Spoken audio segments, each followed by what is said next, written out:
আৰু মহানুভৱতাৰ যথাস্থলৈ আপোনালোকক স্বাগতম জনাইছোঁ। প্ৰিয় দৰ্শক, আপোনালোকক পৰৱৰ্তী খণ্ডত কৈছিলোঁ দ্ৰৌপদী স্বয়ম্বৰৰ ওপৰত।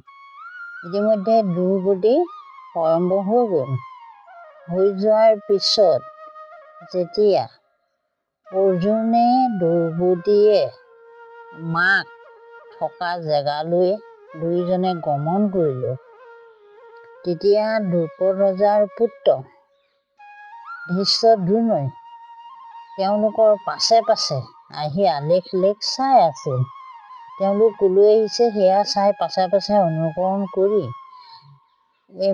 পঞ্চপাণ্ডৱ থকা ঠাই পালেহি। মাক কুন্তীৰ ওচৰত যেতিয়া অৰ্জুনে দ্ৰৌপদীক লৈ ওচৰ পাই কথাখিনি ক'লে, তেতিয়া সকলোৱে কি হ'ল, মাক কুন্তী আৰু পঞ্চপাণ্ডৱ আটাইকেইজনে লগ হৈ থকা যেতিয়া পালেহি, ধৃষ্টদ্যুম্নৰ পাছে পাছে আহিয়ে আছে নহয়।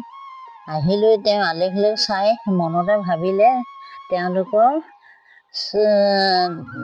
চলন ফুৰণত দেখাত তেওঁলোকৰ ৰাজকুমাৰ লিখাই দেখিলে। তাৰপিছত গৈ এই কথা দ্ৰুপদ ৰজাক ধৃষ্টদ্যুম্নই পুত্ৰই ক'লে, আৰু বোলে এনেকুৱা চাল চলনত পাণ্ডুজনেই লাগিছে, পাণ্ডু পুত্ৰ যেন লাগিছে। তেতিয়া অতি সোনকালে ধৃষ্টদ্যুম্নক মানুহে পঠিয়াই তেওঁলোকক ৰাজসভালৈ মাতি পঠিয়ালে। তেওঁলোকৰ ৰাজসভালৈ যেতিয়া মাতি পঠিয়ালে, তেওঁলোকে ৰাজসভালৈ গ'ল। দ্ৰুপদ ৰজা তালৈ গ'ল। যোৱাৰ পিছত তেওঁলোকে আগতেতো কমাৰৰ ঘৰতহে আছিলে, সেই নগৰখনতে কমাৰ ঘৰতে আছিলে। তাৰপিছত তালৈ মাতি নিলে। মাতি নিয়াৰ পিছত গ'ল। তেতিয়া দ্ৰুপদ ৰজাই সুধিলে, তোমালোকৰ পৰিচয় দিয়া। তেতিয়া তেওঁলোকে পৰিচয় দিলে, আমি পাণ্ডুৰ পুত্ৰ 5 পাণ্ডৱ, এওঁৱেই অৰ্জুন। এতিয়া বুলি পৰিচয় দিলে। দিয়াৰ পিছত দ্ৰুপদ ৰজাই আনন্দ পালে। আনন্দ পোৱাৰ পিছত যুধিষ্ঠিৰে ক'লে, ৰাজন, আমি আপোনাৰ কন্যাক 5 জনে বিবাহ কৰাব বিচাৰোঁ। তেতিয়া 5 জনে বিবাহ কৰাব বিচাৰোঁ বুলি কওঁতে দ্ৰুপদ ৰজা প্ৰথমে খঙে উঠিছিল। যেতিয়া খং উঠিছিল, তেতিয়া ক'লে, এইটো কি অনীতি অনিয়মৰ কথা তোমালোকে ইয়াত কৈছা?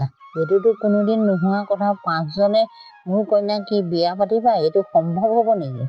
এনে বুলি যে তৰ্জন গৰ্জন কৰিলে। তেতিয়া যুধিষ্ঠিৰে ক'লে, ৰাজন, আমাক ক্ষমা কৰিব।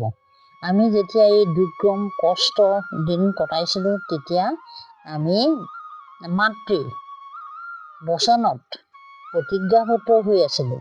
কাৰণ আমি মাতৃৰ বচন বা প্ৰতিজ্ঞাত আমি লৰচৰ কৰিব নোৱাৰোঁ। কাৰণ 5 জনে ভিতৰত কোনোবা এজনে উপাৰ্জন কৰা বস্তুখিনি বা যিকোনো বস্তু উপাৰ্জন কৰিলে আটাইকেইজনে সমানে ভাগ খাবলৈ প্ৰতিজ্ঞাবদ্ধ হৈছিলোঁ। সেয়েহে এতিয়া আমি সেইমতে আপোনাৰ কন্যাক 5 জনে বিয়া পাতিব লাগিব। সেইদৰে বুলি কোৱাত দ্ৰুপদ ৰজাই ধুমধামেৰে তেওঁলোকৰ নীতি নিয়মে বিবাহ কাৰ্য সমাপন কৰিলে। ইফালে এই কথাটো পাঞ্চালৰ স্বয়ম্বৰ সভাৰ ঘটনাস্থলী সবিশেষ বাৰ্তা যেতিয়া হস্তিনাপুৰ পালেগৈ, তেতিয়া বিদ্ৰূপৰ সুখী হ'ল।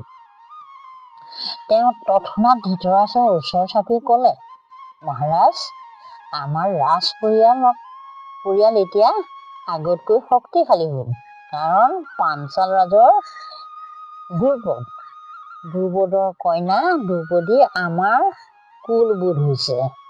আমাৰ ভাগ্য গণনত নক্ষত্ৰসমূহ নিশ্চয় এতিয়া শুভ স্থানত অৱস্থান কৰিছে। ধৃতৰাষ্ট্ৰই অন্ধ হ'লেও নিজৰ পুত্ৰৰ প্ৰতি চেনেহত তাতোতকৈ অন্ধ আছিল। তেওঁ বিদ্ৰোহৰ কথাখিনি উল্লসিত হৈ ভাবিলে যে পাঞ্চাল দেশৰ স্বয়ম্বৰলৈ তেওঁৰ পুত্ৰ দুৰ্যোধনো কৈছিল। গতিকে দুৰ্যোধনেই দ্ৰৌপদী বৰমাল্য অৰ্জন কৰিলে যেন পাওঁ বুলি তেওঁ সেই কথাষাৰ মনতহে ভাবিছে। এই ভুল ধাৰণাকে লৈ তেওঁ উৎসাহে কৈ উঠিল, বিদ্ৰোহ তুমি ঠিকেই কৈছা, আমাৰ ভাগ্য নিশ্চয় ভাল হৈছে। এতিয়া গৈ দ্ৰৌপদীক ঘৰলৈ অনাৰ ব্যৱস্থা কৰা। পাঞ্চালৰ ৰাজদূহিতাক আমি যথাযোগ্যভাৱে অভ্যৰ্থনা কৰিব লাগে। বিদ্ৰোহে লৰালৰি কৰি ৰজা ভুল শুধৰাই ক'লে, ৰাজন আপুনি ভুল ভাবিছে। পাণ্ডুৰ ভাগ্যশালী পঞ্চপুত্ৰ এতিয়াও জীৱিত। তেওঁলোকে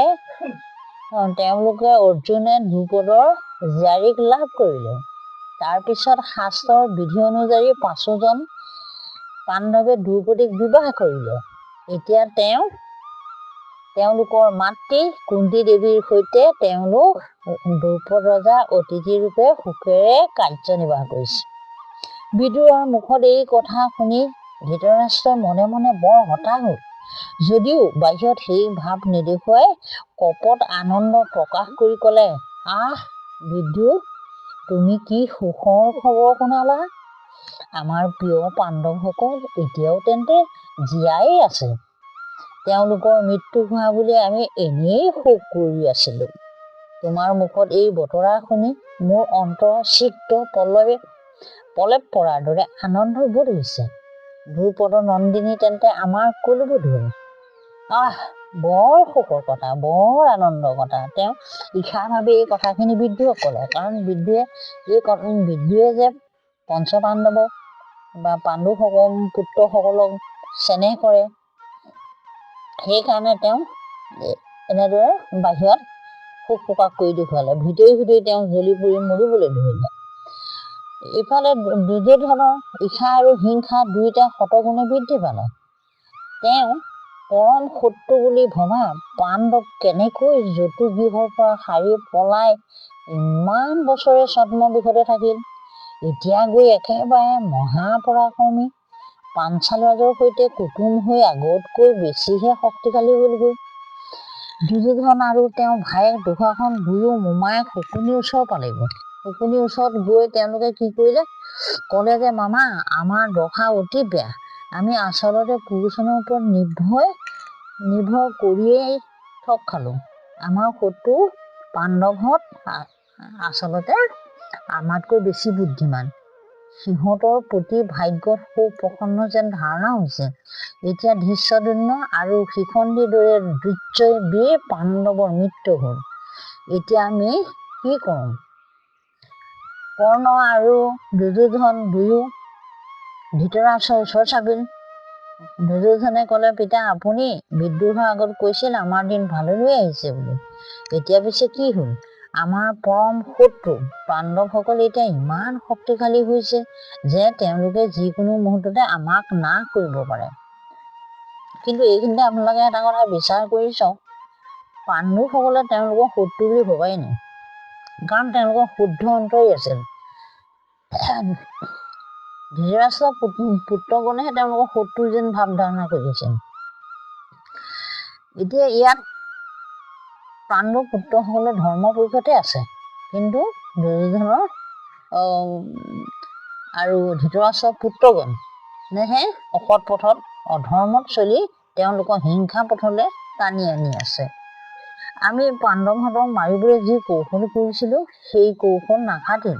আমাৰ কূট কৌশলৰ কথা সিহঁতে যে জানিব পাৰিলে, সেইটো আমাৰ বাবে উপৰঞ্চি বিপদৰ কথা। এতিয়া এনে এটা পৰিস্থিতি হৈছেগৈ যে হয় আমি সিহঁতক এতিয়াই বধ কৰি নিষ্কণ্টক হ'ব লাগিব, নহ'লে সিহঁতৰ হাতত আমি মৃত্যুবৰণ কৰিব লাগিব।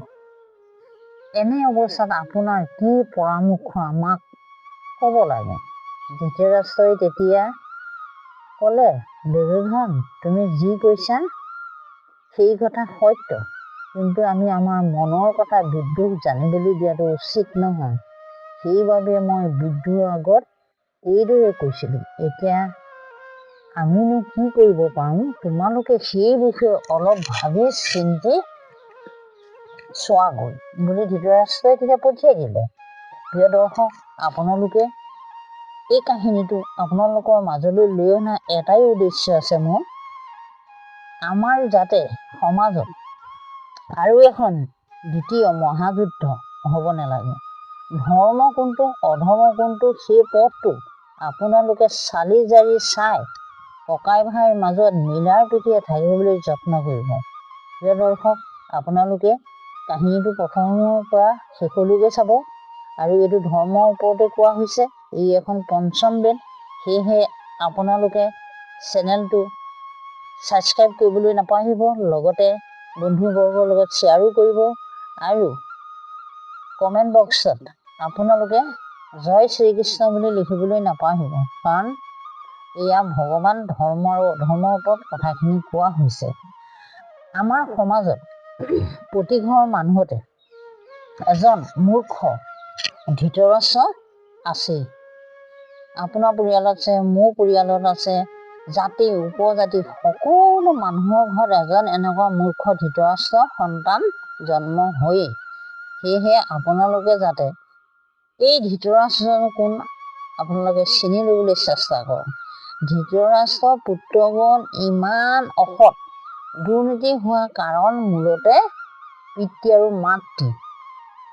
যেতিয়া গান্ধাৰী পেটত সন্তান হৈছিল, দুৰ্যোধন হৈছিল বা পুত্ৰগণ হৈছিল, তেতিয়া তেওঁ কি হৈছিলে, সেই সময়তে ঈৰ্ষা ভাৱ তেওঁৰ পেটত আছিল। সেই পেটত হোৱা সন্তানটোত যেতিয়া ঈৰ্ষাৰ ভাৱত হিংসাত তেওঁ ভুকুৱাইছিল, সেই প্ৰথম আৰম্ভণিটোৱে তেতিয়াৰপৰাই হিংসা আৰম্ভ হৈছে। কিন্তু যুধিষ্ঠিৰ যেতিয়া জন্ম আগেই হ'ল, তেতিয়া মাকে ভাবিলে সেই ঈৰ্ষাতে তেনেকুৱা এজনী মাতৃ আৰু ধৃতৰাষ্ট্ৰ লিখে এজন অজ্ঞ, মূৰ্খ, অধৰ্ম, বিপথে যোৱা এজন মানুহৰ সন্তান কেতিয়াও সৎ হ'ব নোৱাৰে। সেয়েহে আপোনালোকক মই এটা কথা কওঁ যে আপোনালোকে সদায় ল'ৰা ছোৱালীক সৎ পথ দেখুৱাওক, সংস্কাৰ শিকাওক আৰু ভুল বাটৰ পৰা উভতাই আনক। এতিয়া আমাৰ প্ৰতি ঘৰতে যে এজন ধৃতৰাষ্ট্ৰ আছে আপোনালোকে নিশ্চয় জানে। আপোনাৰ পৰিয়ালত আছে, মোৰ পৰিয়ালত আছে, বিভিন্ন পৰিয়ালতে এজন ধৃতৰাষ্ট্ৰ আছে। এজন পিতৃ তিনিজনো ল'ৰা হ'ব পাৰে, দুজনো হ'ব পাৰে, চাৰিজনীও হ'ব পাৰে, 10জনী হ'ব পাৰে। তাৰ ভিতৰত এজন ধৃতৰাষ্ট্ৰ থাকে ককাই ভাইৰ মাজত হিংসা খিয়াল কৰি, আত্মসাৎ কৰি, মাটি সম্পত্তি কাঢ়ি নিজেই ধনী হৈ বাবা হৈ নিজৰ পৰিয়ালত শান্তিৰে থাকিবলৈ, নিজৰ পুত্ৰসকলে সুখেৰে থাকিবলৈ এই চিন্তা ভাৱনা কৰে। কিন্তু সেইটো যে তেওঁলোকে সুখ য'ত বিচাৰিবলৈ গৈছে, সেই সুখৰ পৰা যে তেওঁলোকৰ দুখ হ'ব, নাশ হ'ব, এই কথাখিনি তেওঁলোকে সেই মূৰ্খ অজ্ঞসকলে কেতিয়াও বুজি নাপায়। সেয়েহে আপোনালোকক মই বিনম্ৰ অনুৰোধ জনাইছোঁ, আপোনালোকৰ পৰিয়ালৰ ককাই ভাইৰ মাজত যদি আছে, তেনেহ'লে পিতৃৰ সম্পত্তি সমানে ভাগ কৰি মৰম চেনেহে যিকেইদিন মানুহ থাকে সেইকেইদিন জীয়াই থাকিবৰ কাৰণে সকলোৱে মিলা প্ৰীতিৰে অকণমান ক্ষুদ্ৰমান হ'লেও সমিল মিলৰ মাজত চলিলে এই মহাভাৰত আৰু যুদ্ধ নহয়। মহাভাৰত এখন কলংকিত অধ্যায়। এই সামান্য ধৰ্ম অধৰ্ম কথাটো নজনাৰ কাৰণত এটা কুৰু বংশ শেষ হৈ গ'ল। কাৰণ মেইন গুৰি দিয়া হৈছিলে ধৃতৰাষ্ট্ৰ, গান্ধাৰী। মাক দেউতাকৰ অসৎ হ'লে পিতৃটোতকৈও মাতৃয়ে আচলতে সংস্কাৰখিনি ল'ৰা ছোৱালীক শিকাব লাগে। সেয়েহে দুৰ্যোধনক যিখিনি শিকালে গান্ধাৰীয়ে, দুৰ্যোধনে ইমান বেয়া কৰ্ম কৰোঁতেও মাক গান্ধাৰীয়ে এদিনো তেওঁ এই কথাত নজৰ দিয়া নাছিল বা বাধা কৰা নাছিল। কাৰণ তেওঁ চকুত বান্ধি ৰাখিছিল। চকুত কাপোৰ বান্ধি ৰখা নহয়, আচলতে তেওঁ দেখিও নেদেখা ভাবি আছিল। ধৃতৰাষ্ট্ৰ অন্ধও নহয়, তেওঁ জ্ঞানৰ অন্ধন। তেওঁ ল'ৰা ছোৱালী পুত্ৰৰ চেনেহত বেছি আত্মহাৰা হৈ পৰিছিল। সেয়েহে তেওঁ এনে হ'ল। পৰাপক্ষত যদি ধৃতৰাষ্ট্ৰ ৰজাই এনেকুৱা দুৰ্নীতি, এনেকুৱা এজন বেয়া সন্তানক ইমানখিনি বাৰম্বাৰ পাণ্ডৱক অত্যাচাৰ কৰি থকাৰ পিছত মাৰিবলৈ ষড়যন্ত্ৰ, পিতাকৰ পৰাই উপদেশ লৈছে, পিতাকৰ পৰাই আদেশ লৈ পেলাই এইখিনি কাম কৰি আছে আৰু কৰিব। এই কামখিনি তেতিয়া ধৃতৰাষ্ট্ৰই যদি ভাল সৎ মানুহ হ'লহেঁতেন, তেতিয়া তেওঁ বুজালে নুবুজাত তেওঁ হয়তো ত্যাগ কৰিব পাৰিলেহেঁতেন বা দণ্ড দিব পাৰিলেহেঁতেন ৰজা হিচাপে। তেওঁ 100জন পুত্ৰ আছে, তাৰ ভিতৰত এজনক দণ্ড দিয়া বা তেজপুত্ৰ কৰা একো অনিষ্ট নহ'লহেঁতেন। কিন্তু সেইখিনিকে নকৰি পুত্ৰৰ স্নেহত তেওঁ উচতনি যোগালে। সেই উচতনিয়ে কি কৰিলে, তেওঁলোকক ধ্বংস কৰিলে। এতিয়া প্ৰিয় দৰ্শক, আপোনালোকক মই কেইটামান কথা কওঁ। আমি মহাভাৰতৰ পৰা বহুত কথা শিকিবলগীয়া আছে। কাৰণ আমি অধৰ্মটো এৰি ধৰ্মৰ ওপৰত বিচাৰ কৰিব লাগিব। সেয়েহে আপোনালোকক মই পুনৰবাৰ কৈছোঁ, আপোনালোকে ভাইৰ মাজত হিংসা নকৰিব। যদি হিংসা কৰে একো লাভ নহ'ব, শেষত নিজৰে ধ্বংস হ'ব। ভাই ককাইৰ মাজত আত্মসাৎ কৰি যদি আপুনি সৰহকৈ লয়, তেন্তে সেই যিজনক কষ্ট দিছিলে সেইজনেহে পিছৰ পৰ্যায়ত সুখী হ'ব বা জয়লাভ হ'ব। আপুনি জ্বলি শেষ হ'ব লাগিব। সেয়েহে আপোনালোকে এই ভুল কেতিয়াও নকৰিব। আৰু পিতৃ মাতৃৰ সম্পত্তিৰ লগত কাজিয়া নকৰি সমানে ভগাই ল'ব। সমাজৰ সৰহসংখ্যক লোকে পিতৃ সম্পত্তিক লৈ মহাভাৰত যুদ্ধ পুনৰোপণ কৰিব বিচাৰে। এনে কাম কেতিয়াও নকৰিব, বৰঞ্চ ধ্বংস হ'ব, নিজৰে লছ হ'ব। ভাইৰ লগত হিংসা কৰি পৰক আপোন কৰিলে বিপদৰ সুযোগ ল'ব পাৰে আৰু বেয়া পৰামৰ্শ দিব। তাকে আপুনি শুদ্ধ বুলি ভাবি হিতাহিত জ্ঞান হেৰুৱাই পথৰ ভিক্ষাৰী হ'ব লাগিব। যেনেদৰে দুৰ্যোধনক বিপদৰ সময়ত শকুনি আৰু কৰ্ণই বেয়া পৰামৰ্শ দি দুৰ্যোধনক ধ্বংসৰ পথলৈ ঠেলি দিলে, তেনেদৰে আপোনাৰ বা মোৰ মাজতো সেয়া হ'ব। সেয়েহে প্ৰিয় দৰ্শক, আপোনালোকে কেতিয়াও এই ভুল নকৰিব।